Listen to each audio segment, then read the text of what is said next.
बाबा, आज येताना बासुंदी घेऊन या ना. अगं, कालच आपण आईचा वाढदिवस होता म्हणून आणली होती ना.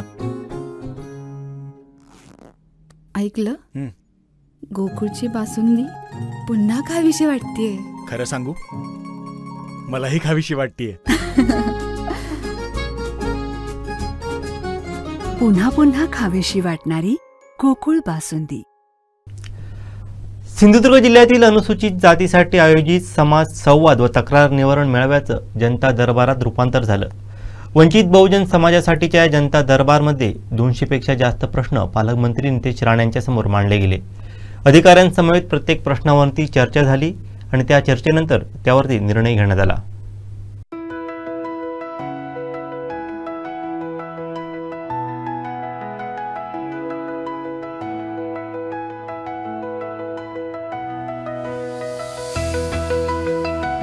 काही प्रश्नांवरती पालकमंत्री नितेश राणे यांनी ऑन द स्पॉट तोडगा काढला, तर काही प्रश्न जिल्हा प्रशासनाच्या माध्यमातून तर काही प्रश्न राज्य सरकारच्या माध्यमातून सोडवण्यासाठी संबंधित खात्याच्या अधिकाऱ्यांना सूचना दिल्या. एकूणच या जनता दरबारातून अपेक्षित असलेला वंचित बहुजन समाजाला न्याय देण्याचा किंवा त्यांचे प्रश्न सोडवण्याचा स्तुत्य हेतू संपन्न झाला. या दरबारात जिल्हाधिकारी अनिल पाटील, जिल्हा पोलीस अधीक्षक डॉक्टर मोहन दहीकर, सीईओ रवींद्र खेबुडकर, अतिरिक्त जिल्हाधिकारी शुभांगी साठे, जिल्हा बँकेचे अध्यक्ष मनीष दळवी, हितकारणी महासंघाचे जिल्हाध्यक्ष महेश पिरोळेकर, कार्याध्यक्ष रमाकांत जाधव, जिल्हा संघटक अंकुश जाधव, महासचिव गौतम खुडकर, उपाध्यक्ष प्रभाकर जाधव, वासुदेव जाधव, शंकर जाधव, सत्यवान तेंडुलकर, विनोद कदम, मंगेश गावकर, मधुकर जाधव, चंदू वालावलकर आदी उपस्थित होते.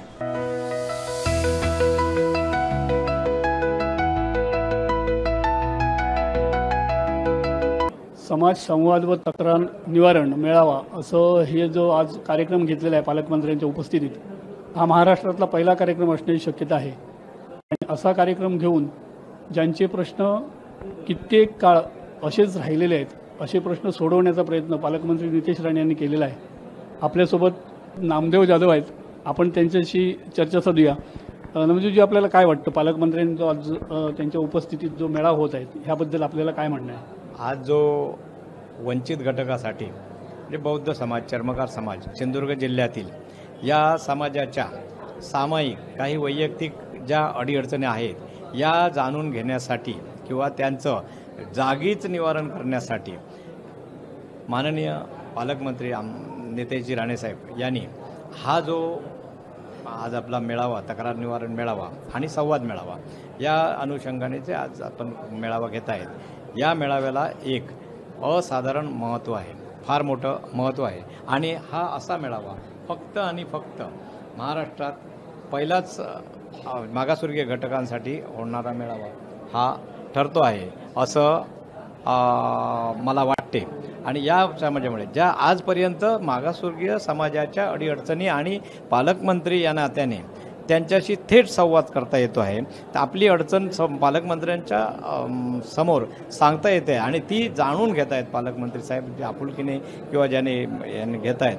तर हा मोठा याचा फायदा आहे. आणि या आजच्या संवाद मेळाव्याचा फार मोठा फायदा आमच्या समाजाला, मागासवर्गीय समाजाला होतो आहे. मी भारतीय जनता पक्षाच्या अनुसूचित जाती मोर्चाचा जिल्हाध्यक्ष म्हणून यात ह्याच्या जे मेळावा आजचा घेतला आहे या अनुषंगाने पालकमंत्री साहेबांचे खूप खूप आभार मानतो आणि खूप खूप साहेबांना धन्यवाद देतो की माझ्या समाजाच्या, आमच्या समाजाच्या ज्या अडीअडचणी होत्या त्या प्रत्यक्ष आपण साहेब ऐकून घेत आहेत, त्या लेखी स्वरूपात घेत आहेत. आणि हा समोरच त्याचं अधिकारी त्या खात्याचे अधिकारी असल्यामुळे त्यांच्याकडून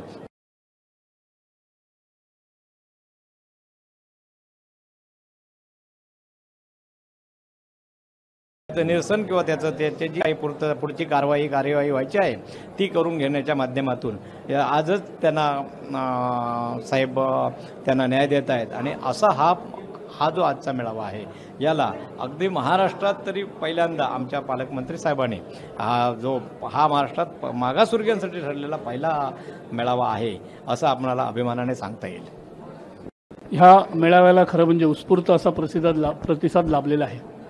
आणि हा प्रतिसाद लाभणं म्हणजे खरोखरच या सर्वांचे खूप काही प्रश्न राहिलेले आहेत असंच खरं म्हणजे वाटण्याची स्थिती आहे. याबाबत आपलं काय म्हणणं आहे? मागासवर्गीय समाज हा संकोचून काही बाबतीत आपल्या ज्या समस्या असतील त्या प्रगटपणे मांडताना दिसत नाहीत. परंतु सन्माननीय पालकमंत्री साहेबांनी हा मागासवर्गीयांसाठीच आज फक्त आमच्या मागासवर्गीयांसाठीच्या ज्या समस्या त्यांच्या ऐकण्यासाठी जो पुरेसा वेळ दिलेला आहे, त्या वेळानुसार आपल्या ज्या समस्या सांगण्याच्या त्यांनी आपल्या समस्या सांगतात.